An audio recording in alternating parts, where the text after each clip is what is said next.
لانا چاہتے ہیں تو اس کو وہاں سے گزار کر وجود میں لانا پڑے گا، کیونکہ وہ عدم میں ہے، آپ کا وجود اسے عدم سے وجود میں لاتا ہے. تو یہ ایک فرق ہے.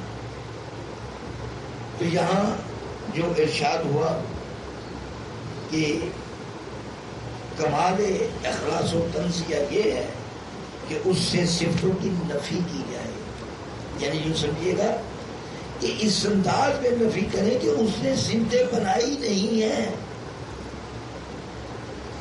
اس میں صفتیں ہیں. تو پھر یہ کیسے کہا جائے یہ صفتیں خدا نے بنائی؟ اسے ذات کے حوالے سے صفتوں میں کیسے پکارا جائے کہ وہ صفتیں تو اس میں ہیں، بنی نہیں تھی؟ تو پھر ذات نے اگر بنائی نہیں ہے تو اس سے اس کا تعلق ہو سکتا ہے. آپ نے کوئی صفت نہ بنائی ہو تو کیا آپ کا تعلق اس صفت سے ہوگا؟ تو یہاں اس انداز سے لیجیے گا کہ میرے اللہ نے وہ صفت بنائی نہیں ہے جو اس کے قبضہ قدرت میں ہے اور جو اس کی قدرت سے اس کائنات میں رواں دواں ہے، اس نے بنائی نہیں ہے. تو پھر اگر بنائی نہیں ہے تو اس کی ذات نے اس میں حصہ نہیں لیا ہوگا. اگر اس کی ذات نے اس میں حصہ نہیں لیا ہوگا تو پھر ان صفتوں کو اس کی ذات سے نفی تو کرنا پڑے گا. اس کی ذات کو کیسے رکھیں گے آپ؟ اگر اس کی ذات میں رکھیں گے تو پھر یہ کہا جائے گا کہ یہ صفتیں اللہ نے بنائی ہیں اپنے لیے، ان صفتوں کو وجود دیا ہے رب نے اپنے لیے. ایسا تو ہے نہیں. تو پھر ان صفتوں کو اس کی ذات سے نکال دیں، منہا کر دیں، نفی کر دیں کہ اس کی ذات نے یہ صفتیں بنائی نہیں ہیں.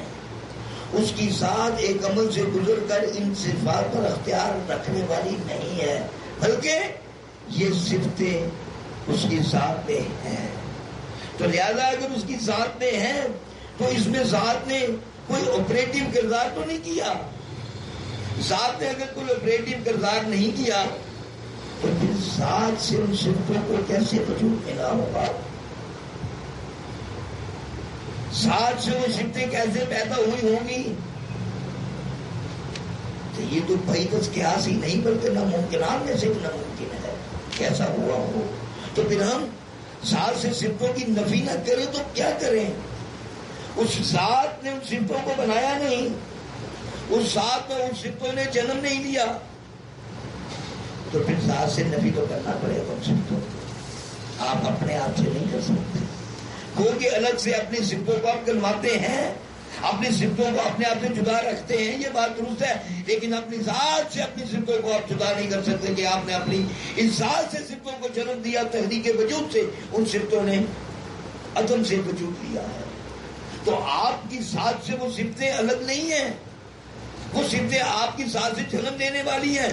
آپ کی ذات ان صفتوں کو وجود دیا، آپ کی ذات ان صفتوں کو بنایا، تو آپ کی ذات سے نفی کیسے کیا جائے انہیں؟ لیکن اللہ کا معاملہ ایسا نہیں ہے نا.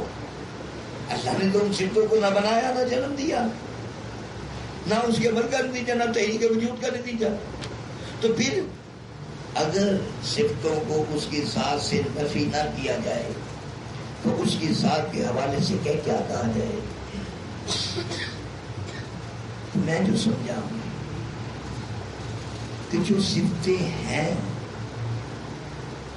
ان کا عدم نہیں ہے. جن کا عدم نہیں ہے اس کے لیے عمل کہاں سے رہیں گے؟ اس کا لیبل ہی نہیں ہے.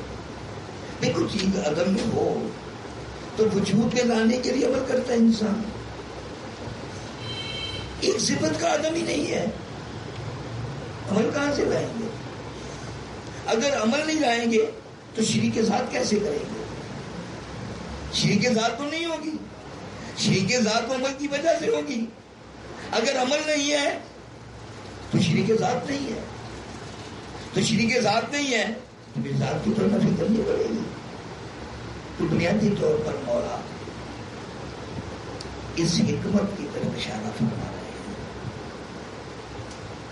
کہ اللہ جو ہے اس کی ذات نے صفتوں کو وجود نہیں دیا، لہذا صفتیں اس کی ذات سے نفی کر دی جائیں، نفی کر دی جائیں اس اعتبار سے کہ اس ذات نے انہیں نہیں بنایا بلکہ اس ذات میں ہیں، وہ ذات کا مجسم حصہ ہے اور احدیت کی علامت ہے، اسے توڑیے گا نہیں، اس سے جدا نہیں کیجیے گا، اس کو اجزاء میں تقسیم نہ کیجیے گا، اسے جزوں میں توڑ نہ ڈالیے گا۔